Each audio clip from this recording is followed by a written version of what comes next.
around a long time, and it has proven its worthiness. It gives people that are not able to buy the right food, the nutritional food, it gives them the means, and it gives them the education in which to purchase this food that will nurture these children, that will nurture these mothers that recently had, because there is a problem there where you have to nurture both of them, the child and the parent. And with the specifics in the WIC program, it provides guidance, because you just can't get anything. You have to get these, and I just believe repetition teaches good habits. And when you repeatedly buy these things, when you leave the program, it's the hope that you will continue in that. And I wholeheartedly support that. We can add some educational components to that, but it has truly been a blessing to many people that I know where they have children, and if not, they would be going to McDonald's, they would be getting fruit tops and all these kind of things. But the WIC program, the one thing that we need to do, and I don't know how we need to, but we got to, some of our businesses are not that receptive. We've got to change that environment as far as them accepting this, as far as the recipients not feeling too intimidated to go there and do that. Because I've heard horror stories. Well, I got the WIC voucher, but when I go to such and such place, they treat me so bad that I'm not coming back. So we need to do that. We don't need to beat the store over the head. We need to incentivize them and get them maybe to some kind of training for their personnel so that they will understand what's going on with these people. It's not deadbeats and not these folks. It's people that are trying to provide nutritional services and meals for their children. We need to encourage that. Yeah, definitely. I think that the nutrition required to raise a healthy child is extremely important in our community. WIC is a great program. I believe the Farmers Market Locally Grown just recently this year might have started accepting WIC.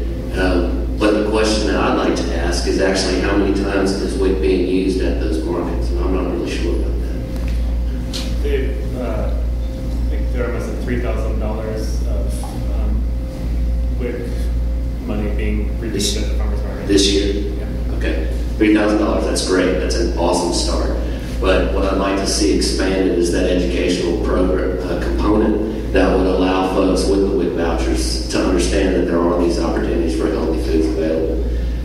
There's a new interesting studies that have been going on. This is up at a school up in Wisconsin, where a couple of years ago you had to have a police officer walking down the halls. There were disruptions everywhere in all the classrooms. There was fights going on. You got a new innovative principal that came in, and she changed the food that they were providing. She took out the Coke machines and put water coolers. She took away the hamburgers and put salad in, okay?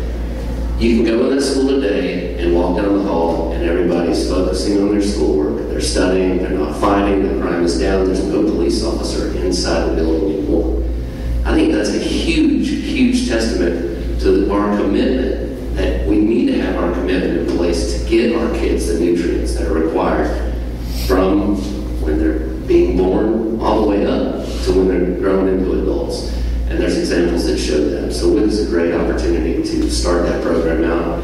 I think the Whatever It Takes program is going to be a part of creating that opportunity as well. So we're moving in the right direction in this community.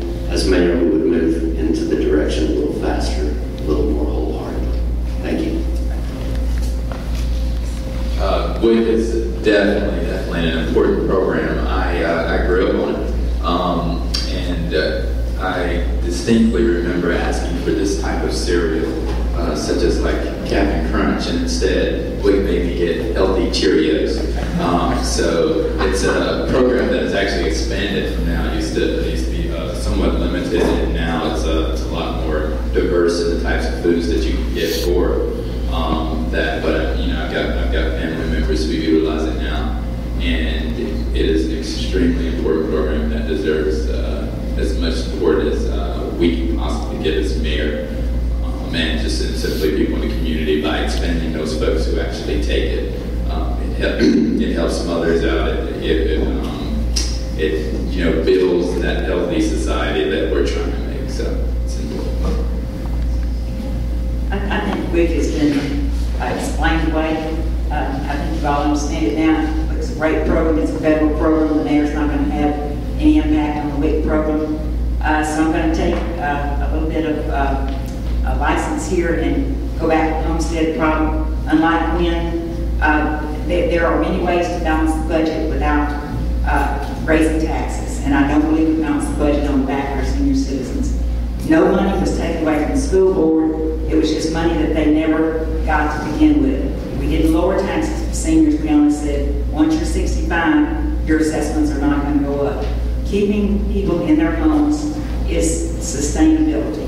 And the best way, and if you put people out of homes because they can no longer afford them, and I saw this happen as tax commissioner any number of times, and I saw people struggling any number of times. And they aren't always the people that look like they're struggling. And I'm very committed to that. It's something that, if you don't agree with me, I'm sorry, but it's something I'm going to work on. Because I believe that as a society, it is our responsibility to respect those people that took care of us when we needed it. I care about all the way from the cradle up, just like the rest of these people up here do. I was actually a founding member of the Council to Prevent Child Abuse. And one of the things that has grown out of that are programs that work with pregnant mothers to get them ready to take care of their children. We teach children, we teach the mother's nutrition issues. We go into the hospitals. So my emphasis is not just on people my age, but this is something I think is very important. I intend to pursue if y'all decide to send me in as your mayor. And I'll be counting totally pushing for it, even if I'm not the mayor.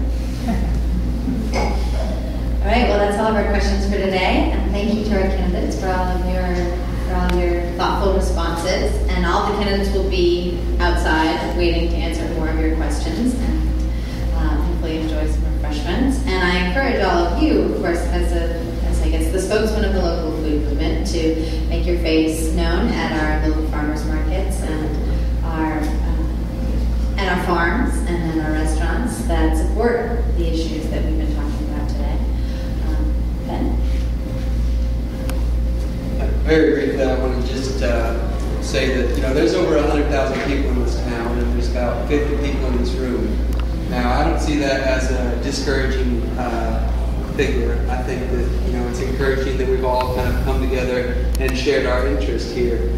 And I just wanted to propose to you, if you're interested in kind of furthering this type of engagement in this town, then I do feel like Common Ground is a good forum for coming together and participating and allowing us to help you get in touch with the nonprofits that you're interested in, get in touch with the agenda issues that you would like to see move forward. So if you're interested in learning a little more, please come and talk to Joe or I or Emily or any of the other board members who are here. I want to just read off the names of the sponsors of this event and ask Sarah Himmel to come up and from Food Not Bombs, if she's in the room, and say a little bit about what their organization does. So this event was sponsored by Thousand Faces Coffee, Athens Food and Culture, Athens Farmers Market, Backyard Harvest, Cedar Grove Farm, Daily Co-op, Dancing Sprout Farm, Farm 255, The Grit, Honey Salon, Locally Grown Athens, The National, Roots Farm, Place, Verde's Skin Therapy, and Very Best Farm. And I'll turn it over to Sarah. Hi, I'm Sarah Himmelhammer. I've been cooking with Food Not Bombs for 8 years in town. We serve dinner every Wednesday on College Square, right in front of Ben & Jerry's or Robert Barnett's Street. And we cooked for the town hall meeting today to just kind of demonstrate that food is a human right. It's not, it doesn't always have to be attached to money. And all the food that Food Not Bombs cooks is food that would be otherwise wasted. So you can see what an amazing spread of food you can have from donations and a little bit of foraging around. So I hope that you guys enjoy the refreshments, pick up some of our literature. Feel free to come out to Food Not Bombs and eat. A lot of people say to me, I don't need to eat Food Not Bombs, but Food Not Bombs is really for everyone. It's not for people who are just on the street, or it's really food as a right and not attached to anything else. So we cook vegan, everything's vegan.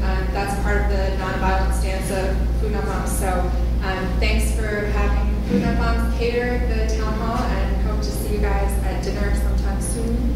That's it. All right, thank you.